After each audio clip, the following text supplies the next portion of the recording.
Hola, ¿cómo están? Bienvenidos a su canal Historia Presente. Un saludo muy especial para todos. Antes de empezar, la misma recomendación, si les gusta el video, manito arriba, por favor los comentarios y suscribirse a mi canal para que no se pierdan los videos futuros. Hoy les traigo un tema muy especial. Vamos a hablar del grito de independencia de la Nueva Granada, 20 de julio de 1810. Un tema muy especial. Eh, Y aunque la creencia popular se consolida que es una situación espontánea por el pueblo, vamos a ver que no es tanto así, sino que es una consecución, una consecuencia de hechos, unas situaciones especiales que se vienen dando tanto en Europa como en la misma América. Eh, Hay mucha gente no sabe lo de las juntas de gobierno, la ilustración, Napoleón, todas esas cosas las vamos a ver y vamos a ver cómo es que funciona de esta manera y cómo es que se amalgama toda esta historia para llevarnos a un final y a una situación que va a cambiar totalmente la esfera política en Latinoamérica, en España, y que va a decir cuál es el futuro de las naciones y cómo surgen estas nuevas naciones y cuál es el germen de todo esto. Hay dos líneas principales, una línea que viene de Europa y otra línea que viene de América. Líneas que vamos a mirar a continuación. Lo primero es, vamos a mirar un movimiento muy importante, un movimiento filosófico, un movimiento científico, un movimiento del conocimiento. Se puede decir, o lo puedo decir, eh, siendo bastante temerario, un movimiento, una revolución del pensamiento, que es la ilustración. La ilustración es un movimiento que se da en el siglo XVIII, es un movimiento que tiene unas características muy especiales. Es un movimiento que se apalanca en el conocimiento racional que se transmite a través de los libros, a través de la literatura, a través de lo que está escrito. Y esto nos da la posibilidad de democratizar ese conocimiento y de poder llevar ese conocimiento a más personas de una manera que nosotros en este momento podemos calificar como viral. Y no es ese conocimiento de la Edad Media o de los escritos de la Edad Media donde muy pocos, donde los monjes o donde ciertas personas de la nobleza sabían escribir y sabían leer, sino que ahora la lectura está más popularizada, está más difundida dentro de la población. Entonces tienen más acceso a esa literatura, más acceso a los conocimientos que están escritos en los libros. Este movimiento es muy importante porque fue impulsado por personas que tenían el poder o que tenían características de poder dentro de las regiones, que eran nobles, que se juntaban con literatos, con científicos, con artistas, y podían darle un impulso especial y esto podía impactar claramente. ¿Cuáles son las características de la ilustración? Hay unas características y es que el conocimiento es el centro de todo. Y a través de este conocimiento se pueden mejorar las condiciones de vida del ser humano. Y eso es lo que nosotros hemos perseguido durante toda nuestra existencia. Nuestros adelantos científicos y tecnológicos es por eso, para mejorar nuestras condiciones de vida. Eh, Segundo, se entienden los derechos naturales. O sea, por el simple hecho de usted ser una persona de nacer, usted adquiere unos derechos, usted no necesita demostrarlo, usted simplemente necesita ser para tener esos derechos y esto nos hace iguales ante los demás. Entonces, no hay distinción de que hay unos más, otros menos, sino que simplemente por el simple hecho de nacer se tienen unas capacidades que pueden ser iguales y unas características iguales a las demás y eso va a ser muy importante. Eh, Como digo, se difunde entre los filósofos, artistas, científicos y literatos. Se apalanca en un pensamiento racional de las cosas y esto quiere decir que los conocimientos se basan en el método científico y no en las creencias o en las supersticiones. Entonces esto va a impactar directamente a la política en Europa, porque recordemos que la Europa del siglo XVIII es una Europa de monarcas, de reyes, de nobleza, que está apalancada en el poder con la excusa de que Dios le ha dado el poder a ese monarca de que Dios es el que transmite ese poder y que por eso Él tiene que ejercer ese absolutismo en toda su nación, en todo su estado-nación, en todo su reino, en todo su principado, pero esto se va a caer con este punto. Entonces, si se, si se pone en tela de juicio la religión y las creencias, las supersticiones, entonces se pone en tela de juicio el hecho de que el rey es investido por el poder de Dios. Entonces cambia la situación.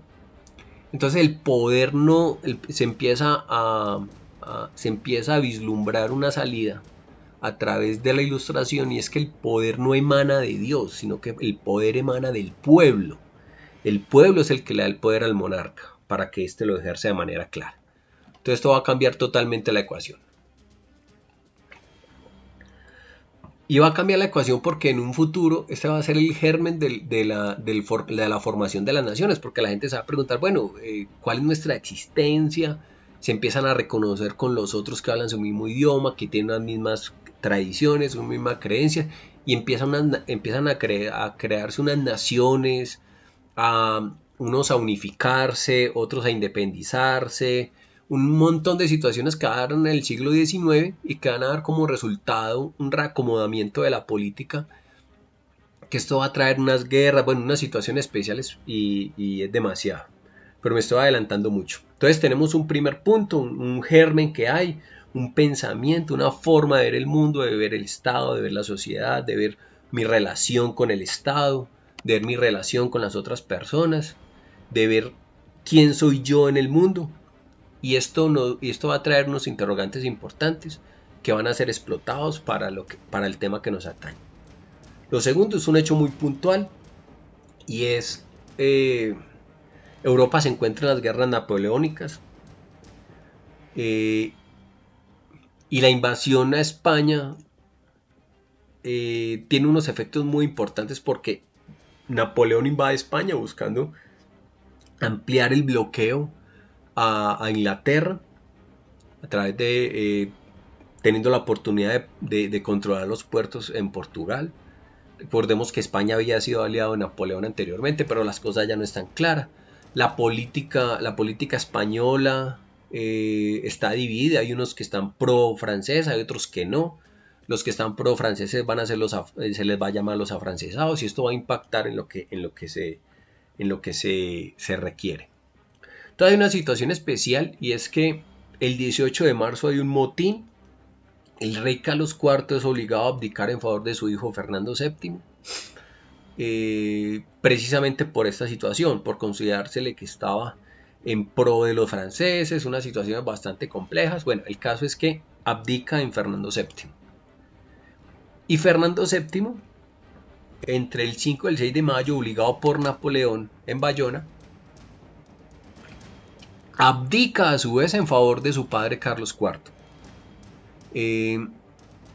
Y Carlos IV inmediatamente, ya en esa misma fecha, él automáticamente había abdicado en favor de Napoleón. Entonces el poder, la monarquía o el poder del rey en España recae sobre Napoleón. Y Napoleón, a su vez, un mes después, lo cede a José I, a su hermano, que se convierte en el rey de España. Y esto, hay un surgimiento de unas situaciones especiales, y es que dentro del sistema de gobierno español, desde la Edad Media, había unas juntas de gobierno que se podían crear para que pudieran reemplazar al monarca. El monarca no podía estar en todas partes, entonces se creaban estas juntas de gobierno para que hubiera una representación del gobierno en nombre del monarca y que tomara decisiones. Entonces, ¿qué es lo que sucede? Estas juntas de gobierno se crean, ya estaban creadas en España, pero se crean en Latinoamérica, que es un evento muy especial, porque es que el problema en Latinoamérica, y ahora ya nos trasladamos a Latinoamérica, entonces ya el problema en Latinoamérica no era que ellos no quisieran ser leales al rey, o que ellos quisieran su independencia, sino que ellos querían ser tratados. En Latinoamérica ellos querían ser tratados como eran tratados los peninsulares. Ellos querían ser tratados como españoles, ellos no querían ser tratados como unos colonos como unas personas que estaban al margen de la monarquía española. Ese siempre fue su reclamo, por los impuestos, por la posibilidad que tenían del comercio, por sus derechos civiles o por sus accesos al poder. Que ya vamos a ver, tenían un acceso al poder que era un poco limitado, tenían un poco acceso al poder, entonces esto era importante. Entonces estas juntas de gobierno se crean en Latinoamérica. Los españoles tienen la corte de ellos en Cádiz y ellos no están muy contentos con esta situación. Ellos pretenden que estas juntas de gobierno no se formen, que los virreyes mantengan el poder y que la corte de Cádiz sea la que rija el gobierno español. ¿Qué es lo que pasa? Estas juntas de gobierno tienen unas características muy especiales. Y estas juntas de gobierno eran leales a Fernando VII, primero que todo. Pero querían ser autónomas. Ellos no querían depender de la corte de Cádiz, sino que querían mantenerse de su autonomía en representación del rey. Y tercero, que en un principio tenían un carácter no independentista, pero después fueron cambiando ese carácter no independentista a un carácter independentista. Hay una situación especial y es que cuando uno busca el poder, uno tiene unos conceptos de la búsqueda del poder y lo que quiere.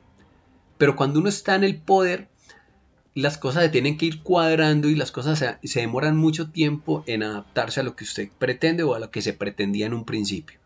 Y esto siempre, en la historia siempre se ha repetido, y es que una cosa es lo que usted, cómo inicia, otra cosa es usted cómo continúa con el proceso para consolidarse, que es algo supremamente importante.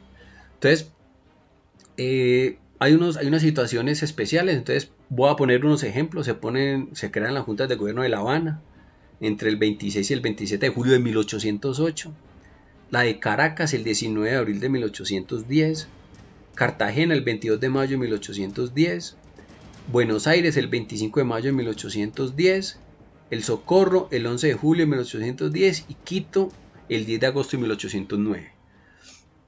Entonces estas juntas tienen de carácter y eso pasó aquí en Latinoamérica. Entonces esto nosotros lo tenemos que entender, es que la junta de gobierno que se creó en Santa Fe de Bogotá no era una junta para ser independientes, era una junta para ser leales al rey de manera autónoma, reclamando unos derechos como súbditos del rey y igualar esos derechos a los peninsulares. Eso era lo que se pretendía en un principio.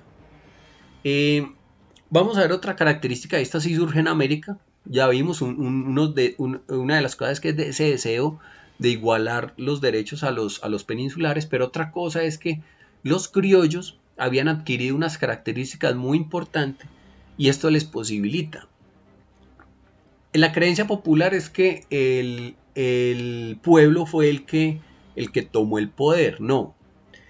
Lo importante aquí es que había una clase alta criolla en Santa Fe de Bogotá que tenía unas características que les dio la posibilidad de poder, que le dio las características de asimilar lo que estaba pasando y de moldear esos eventos para tomar la decisión de formar la junta y controlar el poder.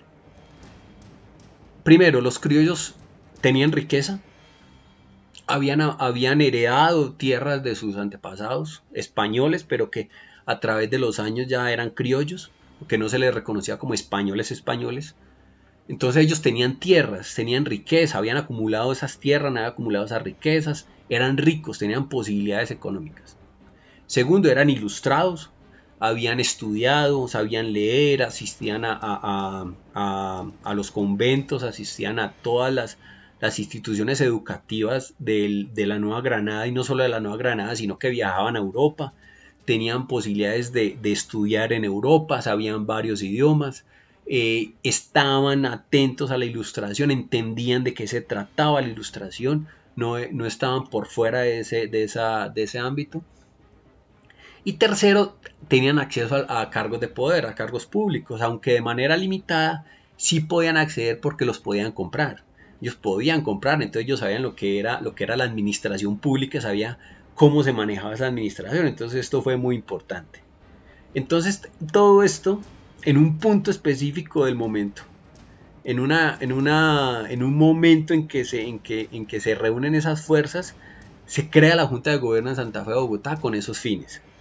Claro, el apoyo fue del pueblo para presionar esa creación de esa junta, pero el pueblo no creo que sabía exactamente lo que estaba haciendo, sino que ellos simplemente fueron para poder, para manipulados para poder llegar ahí al punto y poder decir, mire, vayan, hagan eso, pero habían unas personas que estaban manejando todo eso, ellos fueron los que se sentaron en la junta de gobierno.